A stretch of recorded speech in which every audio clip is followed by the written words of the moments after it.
사실은 뭐 오랫동안 저는 뭐 일관되게 비판을 많이 해왔는데요. 예, 예. 사실 제가 좀 더 심각하게 느끼는 거는 오늘 아마 김무성하고 이렇게 그 민주당 쪽 소속 의원들 이름으로 예. 아마 그 국민 발언 개헌 추진 위 구성해가지고 아마 공식적으로 그 국회 정론관에서 아마 그 발표를 한 것 같더라고요. 예. 사실 그게 참 매우 그 심각한 사항인데, 예. 원래 저는 그 탄핵도 뭐 제 개인적인 판단은 탄핵도 사실은 그 핵심적인 사항이 전 개헌이 목적이었다고 저는 판단하고 있어요. 예, 예, 예.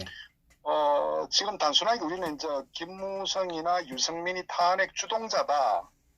이렇게 이제 박 대통령을 탄핵시켰기 때문에 매우 이제 그 표준화로 인식하고 있고 이제 그 아예 뭐 역사에 아주 그 오랫동안 저는 그 비판받을 인물이다 이렇게 뭐 주장하기도 하고 예, 예. 많은 그 탄핵 반대 국민들께서도 그렇게 이제 비판을 하는데 예. 우리가 이제 왜 탄핵을 시켰나 하는 부분을 우리가 곱씹을 필요가 있거든요. 예, 예, 그렇습니다.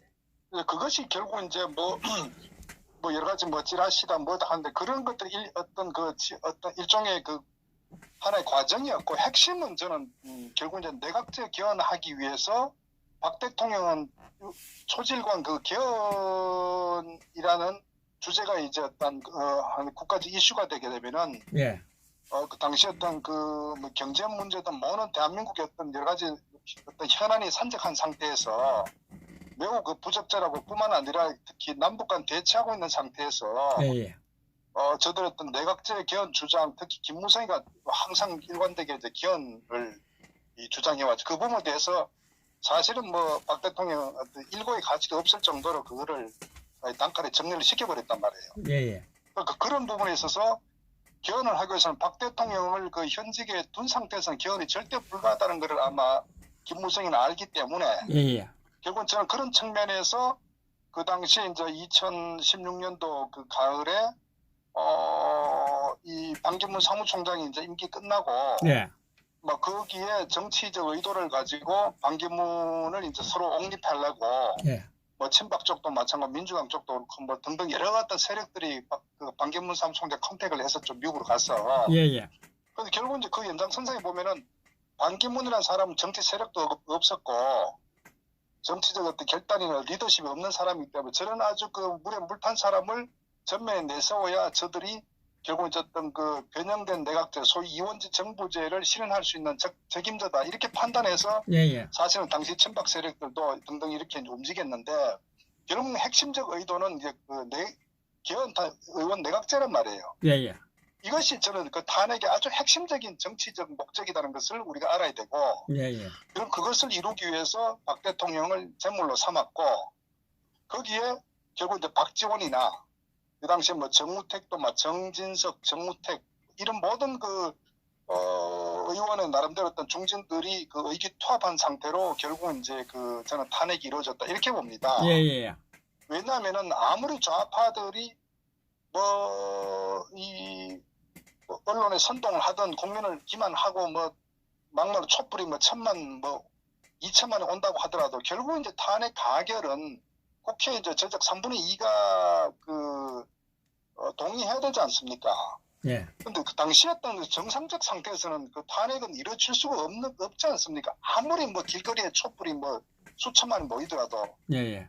그죠? 그럼에도 불구하고 결국 이제 탄핵이 가결됐다는 것은 결국 이제 이 김무성에 주도해가지고 결국 그것이 김무성이 왜 그럼 김무성이는 탄핵을 주동했냐 하는 부분은 바로 내각제가 핵심인데 예. 그래서 그 당시에 사실은 그 탄핵 소추가 가결되고 난 후에 그 당시에 이제 그 박지원하고 그다음 국민의당 저기 그 안철수 쪽하고 이 새누리당의 이 정진석, 정우택 있는 이 팀들하고 해갖고 그때 내각제 개헌하는 거를 그 당시에 그 의원 원내대표끼리 합의를 해가 그게 많이 그 공개화됐었어요. 예, 예. 찾아보면은. 예. 그래서 이 우리가 탄핵이라는 부분의 결국 핵심 배경은 내각제 개헌이라는 게 핵심적 부분인데 예. 결국은 그게 이제 실패했죠.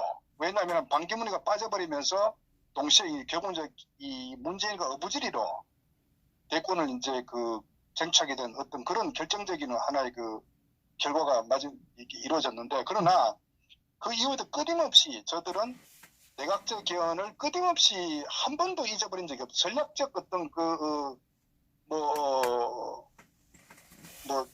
또 후퇴라고 해야 되나요? 그런데 우리가 또 하나 명심해야 될 부분이 그 2018년도에 그 나경원이가 원내대표 있을 때 아시다시피 그 당시에 이제 이 패스트트랙 이 공수처법과 연동형 비례제 선거법 관련 연동해가지고 그 당시에 이제 나경원이가 그 합의 중 마지막 6항에도 보면은 원포인트 개헌이 들어가 있단 말이에요. 예. 결국은 무슨 얘기냐면은 자유한국당의 그 정치적 실세는 김무성이 장악하고 있는 거는 뭐 자타가 공인하는 거 아니겠어요? 예. 그러니까 황교안도 들러리죠. 그렇기 때문에 결국 자유한국당은 그 김무성 당이나 마찬가지예요. 예. 그러면 김무성의 어떤 수고는 뭐냐면 내각제 개헌이거든요. 그래서 이런 부분들이 지속적으로 계속 어떤 그 나경원을 말씀드렸다시피 그 여야 간의 어떤 그 원내대표 협의 사항에도 그게 이 문서상에도 공식화되어 있는데 결국은 오늘 개헌 추진은 원래 개헌이라는 것은 대통령이 이제 발의를 하든 국회가 하든 양쪽이 할 수 있는데 예. 오늘 그 정론관에서 얘기된 것 재밌는 게 이제 국민이 개헌을 발의할 수 있는 이런 그 원포인트 개헌을 하도록 하겠다. 20대 3월에 이게 핵심이거든요. 그러니까 그 무슨 얘기냐면은 사실은 이제 대통령 개헌 같은 경우는 문재인 같은 경우는 정상적 같으면 계속 집권을 한다는 전자에서 문재인은 일종의 내각제를 원하지 않죠. 예. 중임제를 해가지고 권력을 지속한다는 게 소위 좌파들의 어떤 그 정치적 의도인데 그러나 대부분 그 여의도에 있는 중진 플러스 대부분의 이제 의원들은 어쨌거나 이제 이 내각제를 선호를 하는 것은 기정사실이거든요. 예. 그래서 그것이 이제 오늘 구체 공식화했다. 그리고 이들이 결국 이제 12명이 이제 추진위원이 구성이 돼가지고 3월까지 이제 150명을 서명을 받으면은 소위 20대 국회에서 이 원포인트 개헌 이게 할 수 있는 길이 열리니까 그것을 4.15 총선 때 이제 그 국민 투표에 붙여가지고 총선과 더불어 같이 확정을 하겠다는 얘기거든요. 그리고 예. 그게 되면은 21대 국회에서 1년 이내에 이제 전면 개헌하겠다.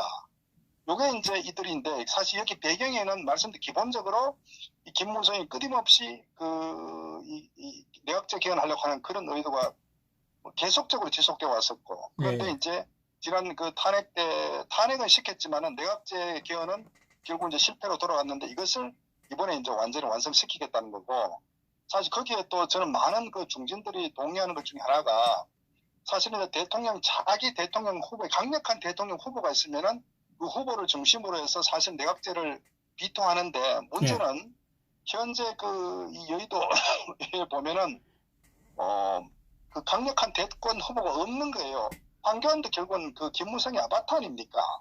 결국은 황교안도 김무성이 조정한 대로 놀아나는 어떤 그런 그 인물이기 때문에 소위 그 보수 야당이라는 이 세력에도 이 대권 후보가 없기 때문에 어느 누구도 대권 후보를 인정하지 않는 이런 정치 환경이 되어 있는 상태예요, 지금. 그러니까 좌파 같은 경우도 사실 문재인 이후에 지금 이낙연도 있다 하지만 사실 이낙연도 그 좌파 내에서도 그렇게 그 대권 후보를 강력 인정하는 그런 건 아니거든요. 과거에 김대중이나 어떤 특별한 어떤 그런 어떤 스포트를 받는 그런 인물이었기 때문에 고만고만하기 때문에 여의도에 있는 이 정치 세력들은 모두가 내각제를 선호하고 또 현재 소위 그 젊은 정치인 그 초선 재선 중에서도 제대로 된 목소리 내는 의원이 한 명도 전부 기회주의적이고 어떤 자신들이 정치적 발언을 하는 인물이 거의 한 명도 없어요. 그렇기 때문에 현재 어떤 여의도의 어떤 이런 정치적 지형을 봤을 때 특히 뭐 이 자한당내 김무성이 장악하고 있는 상태, 거의 김무성 뜻대로 모든 게 정치 스케줄로 흘러가는 거예요. 이것이 지금 전 상황이기 때문에 저는 결국은 이제 김무성이 원하는 어떤 그런 그 내각제 개헌이 이제는 성큼 다가오고 있다. 예, 예. 저는 이 상황이 지금 매우 위험한 상황인데, 문제는 국민이 이제 그 발의한 어떤 이 개헌을 헌법 개정하자는 게 핵심인데, 그거 왜 그러냐면은 결국은 그 정치 세력 내에서는 어쨌거나 개헌 발의를 뭐 문재인이 대통령 지금 개헌 발의하지는 않을 것이고, 예. 그럼 현재 그 의원들끼리 이제 개헌 발의하자고 했을 때 명분이 약하니까, 예. 그래서 명분을 이제 국민들이 개헌을 원한다, 이걸 명분을 이제 만든 거예요. 그러면 그래서 국민이 개헌을 원하면 국민 투표를 붙여야지. 그러니까 그거 만들어가는데, 문제는 뭐가 거기에 이제 속임수가 있냐면은, 예, 예. 제가 보니까 1월 15일자 프레스센터에서 아마 그 시민연대, 그러니까 개헌연대라는 시민 그 연대가 발족되는데, 굉장히 그 웃기는 게요. 예. 그 개헌연대의 핵심이 민노총, 참여연대, 경실련, 이런 좌파 세력들이 개헌연대 발족을 한 거예요. 그건 무슨 얘기냐? 그 두 가지 의미가 있어요. 첫째는 결국 현재 그 참여연대든 경실련이든 민주노총이 뭐냐면은, 내각제가 되면 자신들의 어떤 그 영향력이 매우 커진다고 판단을 했기 때문에 그걸 전적으로 걔도 원하는 거예요. 예. 대통령제 하에서는 어쨌거나 자신들의 어떤 그 입김이 제한적이란 말이에요. 권력 자체가 어떤 청와대에 있기 때문에. 그런데 내각제가 되면은 이런 그 민노총이나 이런 자기들 좌파의 어떤 그 세력들을 국회에다가 최대한 집어넣어가지고 자신들 권력을 상당히 좌지우지할 수 있기 때문에, 이런 좌파 시민사회 세력들이 거기에 동참을 하고, 또 김무성이나 이 개헌을 주도하고자 하는 이 세력들은 국민이라는 이름을 이제 빌리되, 소위 그 저런 좌파 이 민노총에 그거를 마치 국민의 이름이라 이렇게 그 둔갑시켜가지고 지금 개헌연대를 계속적으로 앞으로 분위기를 몰고 간단 말이에요. 그러면 결국 민노총이 장악된 언론들조차도 어떤 개헌에 대한 부분은 굉장히 아마 드라이브를 걸 것 같아요. 특히 뭐 언론사 같은 경우도 그 내각제가 실현되면 자기들의 영향이 커지거든요. 그러니까 사실은 정상적인 대한민국의 어떤 이런 그 정치 상황, 또 남북 간의 이런 상황 봤을 때 내각제는 전혀 어울리지도 않을 뿐더러 해서도 안 되고, 대한민국이 매우 불안한 상태로 흘러가기 때문에 이 내각제를 하면 안 되는 거예요. 그런데 결국은 이 많은 그 이 세력들이 자신들의 권력을 나눠 먹기 위해서 나라는 망하든 말든 간에 이런 내각제 개헌을 중심으로 해서 지금 모두가 그 같이 해쳐모아야 한다는 이 상황을 저는 너무너무 걱정스럽게 바라보고, 사실은 총선이 문제가 아니라 이런 그 음모를 분쇄를 해야 되거든요. 그래서 저는 이런 부분들이 이제 그 날짜가 다가오니까 김무성이 칼을 빼들었다, 형식화시켰다. 그러니까 문제는 과거는 박 대통령이 이걸 견제를 하고 아예 그 단칼에 잘라버렸는데, 이제는 어느 누구도, 특히 문재인도 힘이 빠지는 상태이기 때문에 문재인도 동의할 거예요. 왜? 결국 문재인도 지금 보면은 수없이 많은 그 헌법 어떤 위반을 해갖고 당연히 그 지금 뭐 탄핵도 오르내리면서 뿐만 아니라 감옥을 거의 뭐 예약됐다시피 한 상태인데, 결국은 문재인도 개헌을 원할 거예요, 내각제를. 그리고 왜냐하면 내각제를 좌파 세력을 집어넣으면은 결국은 감옥을 가는 것을 언제 막을 수 있다고 정치적 판단을 할 수 있기 때문에 저는 문재인도 상당히 동의할 수도 있다. 그리고 또 하나는 비박계, 그리고 이명박을 중심으로 한 저쪽 세력들도 결국은 저는 뭐 개헌이 당초에 뭐 2016년부터 계속적으로 개헌을 주장해왔기 때문에 저 세력들도 개헌에 뭐 100분 찬성할 것이고, 그래서 현재는 안타깝게도 대한민국의 개헌을 그 막을 정치 세력은 전혀 없다. 그것이 지금 저는 너무나 좀 심각한 상황인데, 문제는 이들이 국민이라는 이름을 빌어가지고 마치 국민이 개헌을 희망하는 것처럼 이런 상황을 지금 분위기를 몰고 가고 있기 때문에 언론도 거기에 동참할 것이고, 이걸 어떻게 막을 것이냐. 저는 이 문제가 사실 대한민국의 명운을 가를 정도로 매우 지금 심각한 상황에 놓여 있다.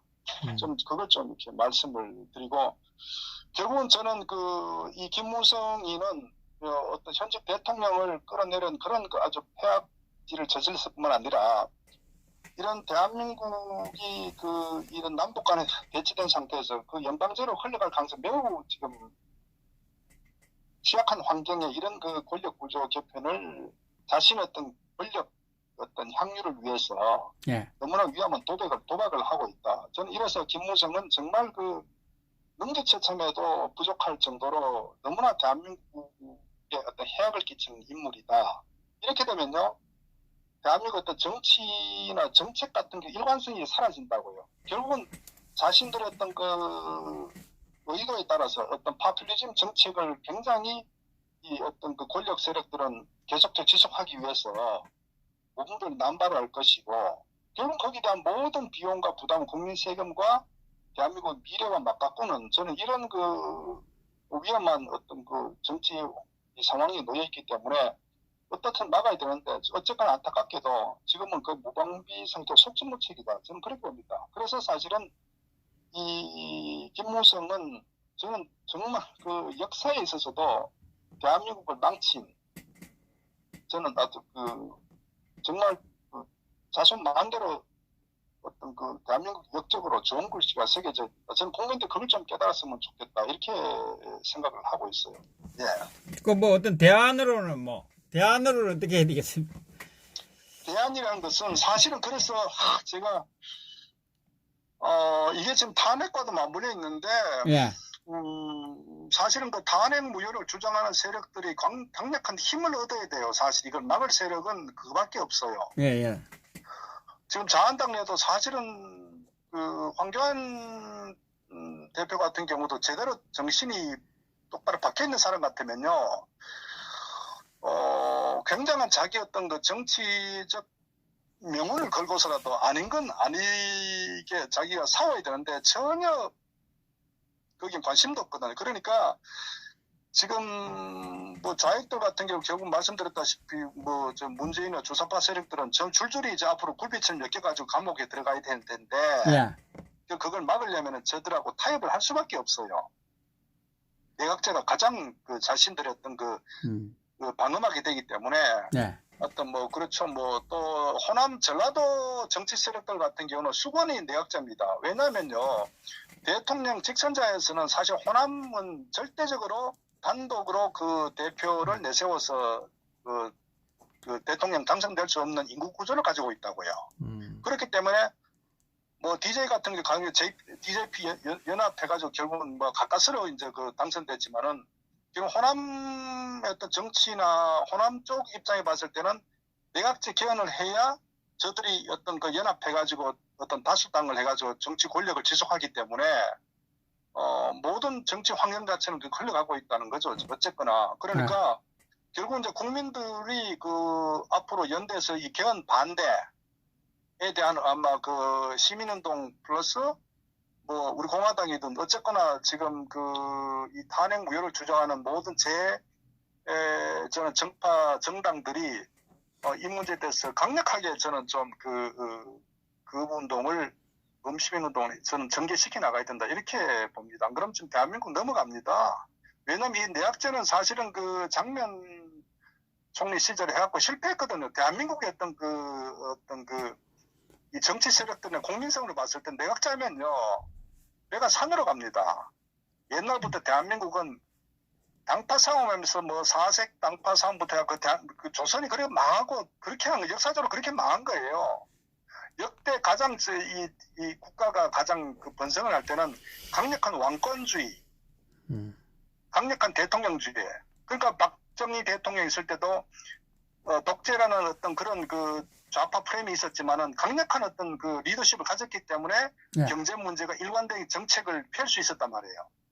그런데 대통령이 부실하면요, 항상 이게 그 국회에 끌려다니면서 나라는 아주 두동강 나게 돼 있단 말이에요. 그런데 그거를 완전히 제도적으로 정말 고양이 앞에다가 이 생선을 맡기듯이 이 권력을 국회에다가 완전히 이관돼 버리면은 그다음에 행정부에서는 사실은 전부 다 뭐 국회 눈치 볼 것이고, 말씀드렸다시피 현재 이 민노총 같은 좌익 이 세력들은 이미 뭐 언론 장악하고 있는 상태예요. 그다음 뭐 언론 사주들 같은 경우도 자기들이 입김이 내각제하면 훨씬 더 영향력이 크단 말이에요. 예, 예. 이런 상태인데, 그러니까 이 모든 현재 어떤 그 의사결정에 영향력을 행사할 수 있는 제반 세력들이 내각제 절대적으로 지금 그 희망하고, 아마 홍석현이 같은 경우도 절대적으로 내각제를 아마 희망할 거예요. 아마 김종인도 마찬가지고 박지원도 마찬가지고. 그러니까 지금은 안타까운 게 어느 정도 강력한 그 차기 대권 후보가 없다는 자체가 저는 그 내각제 실현이 매우 현실적으로 가능성이 높아졌다. 그래서 제가 이 상황에 어떤 국민들이 앞으로 좀 골기를 해야 될 상황 아닌가 이렇게 보는 거죠. 결국은 그리고 정치권하고 영향력이 있는 사람들은 다 내각제를 원하고 있네요, 사실상. 함께 할 100%죠. 사람들. 예. 100%입니까? 100%입니까? 100%입니다. 문제는 정치권뿐만 아니라 이제는 지금 뭐 말씀드렸다시피 제가 사실 깜짝 놀랐던 건 왜 민노총과 경실련과 참여연대 얘들이 그게 이제 연대라는 그 목적을 가지고 같이 연대 결정하지. 저 촛불 세력들 압니까? 걔들은 향후 연방제가 되더라도 대통령제에서 연방제보다는 이 내각제가 훨씬 수월하거든요. 그렇기 때문에 저들은 이중적 어떤 그 목적을 가지고 있다. 향후에 단독으로 뭐 내각제가 참 이렇게 연방제가 뭐 어떤 뭐 정세 변화에 따라 쉽지 않더라도 어쨌거나 현재 지금 민주당 같은 경우도 민노총이나 참여연대 얘들 그 출신들이 국회를 장악하고 있잖아요. 예. 그렇기 때문에 걔들은 계속적으로 이제 어떤 표를 뒷받침하기 때문에 어떤 권력을 직접적으로 컨트롤할 수 있는 그런 그 상황으로 지금 변해간다고요. 결국은 저는 예. 안정적인 그렇기 권력 때문에 유지를 할 수 제가 있고.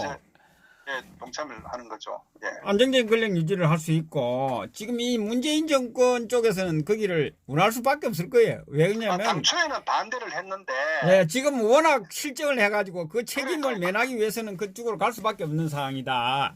그러니까 지금 청와대에서도 지금 뭐 줄줄이 애들 저 구속기자든가 13명 스태프들이 13명이 될 뿐만 아니라 지금 뭐 워낙 사고 친 게 많기 때문에 거의 감옥소는 아예 예약해놨다시피 하단 말이에요. 근데 이걸 막을 수 있는 유일한 방법은 차기 어떤 그 대통령제에서 만약에 보수 정권에서 당을 장악했을 때 100% 감옥 간단 말이에요. 예, 그런데 예.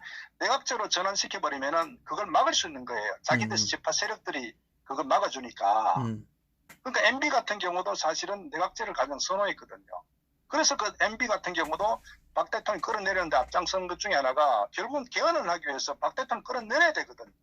그래서 저는 국민들께서 이 탄핵이라는 어떤 그 배경에 대한 것도 우리가 굉장히 좀 예민하게 볼 필요가 있고, 어쨌거나 저는 뭐 대한민국이 안 그래도 지금 거의 뭐 붕괴됐는데 이제는 뭐 아예 회복 불능 상태로 숨통을 끊어버리는 어떤 그런 상황이 오기 때문에 저는 뭐 상당히 우려스럽게 하여튼 보고 있습니다. 하여튼 이런 부분을 좀 정확히 좀 직시해야 됐으면 좋겠다는 걸 말씀드리고. 예, 잠깐, 예, 그거는 그 정도까지 하시고, 그 다음